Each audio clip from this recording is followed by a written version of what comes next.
বাংলাদেশের জনগণের যদি রেশিও অনুযায়ী আমরা চিন্তা করি, obviously if you compare with ভারতের যে নাগরিকদের সংখ্যা, সেই তুলনায় আমি বলবো যে বাংলাদেশ কিন্তু একটু এগিয়ে আছে এবং বাংলাদেশিদের মধ্যে কিন্তু বেশ একটা প্রবণতা রয়েছে, লাইক ইউরোপ, আমেরিকা, ইংল্যান্ডে আপনার স্থায়ী হওয়ার যে একটা বা এই দেশে আসার যে একটা প্রবণতা।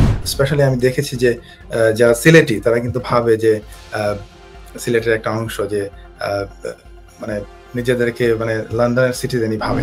আশা করছি যে আমরা যে আলোচনাটা করব সেটা ভবিষ্যতে যারা প্ল্যান করছে আসতে বা চাচ্ছে ইউকেতে আসার জন্য, যেভাবেই হোক মাইগ্রেট করার জন্য, সেটা হয়তো একটু হলেও উপকারে আসতে পারে। Stonebridge Legal Solutions Limited, your trusted immigration partner. যুক্তরাজ্যের যে সেন্সাস 21 এবং 22 সালের সেন্সাসে আমরা 16% people UK have been born abroad, অর্থাৎ যুক্তরাজ্যের নাগরিকদের 16%ই এর বাইরে, অর্থাৎ জন্মগ্রহণ করেছেন যুক্তরাজ্যের বাইরে। এবং আমরা এর পরে যদি top countries of the origin for migrants in the UK, আপনি দেখুন ভারত তালিকার শীর্ষে প্রায়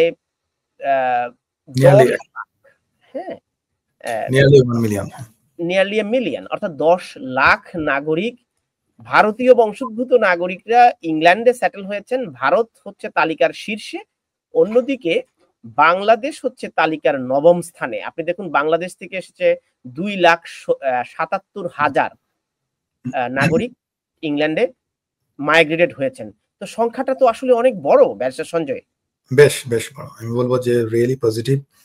বাংলাদেশের জনগণের যদি রেশিও অনুযায়ী আমরা চিন্তা করি, obviously if you compare with ভারতের যে নাগরিকদের সংখ্যা, সেই তুলনায় আমি বলবো যে বাংলাদেশ কিন্তু একটু এগিয়ে আছে এবং বাংলাদেশিদের মধ্যে কিন্তু বেশ একটা প্রবণতা রয়েছে, লাইক ইউরোপ, আমেরিকা, ইংল্যান্ডে আপনার স্থায়ী হওয়ার যে একটা বা এই দেশে আসার যে একটা প্রবণতা, এটা কিন্তু আমাদের ব্রিটিশরা যেহেতু আমাদেরকে শাসন করেছিল, সেই সময় থেকেই কিন্তু মানুষের মধ্যে একটা প্রবণতা যে আমরা ইউকেতে, আমেরিকাতে যাব বা এখানে সেটেল করব, বা স্পেশালি যুক্তরাজ্যের কথা বলছি আমি, যে এটা কিন্তু সবার মধ্যে মানে যারা রয়েছে সবারই একটা, স্পেশালি আমি দেখেছি যে যারা সিলেটি তারা কিন্তু ভাবে যে সিলেটের একটা অংশ যে মানে নিজেদেরকে মানে লন্ডনের সিটিজেনই ভাবে।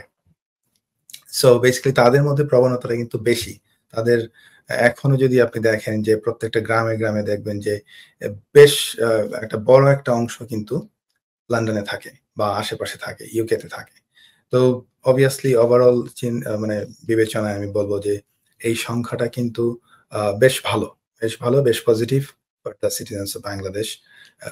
তো আমি আশা করছি যে আমরা যে আলোচনাটা করব সেটা ভবিষ্যতে যারা প্ল্যান করছে আসতে বা চাচ্ছে ইউকেতে আসার জন্য, যেভাবেই হোক মাইগ্রেট করার জন্য, সেটা হয়তো একটু হলেও উপকারে আসতে পারে।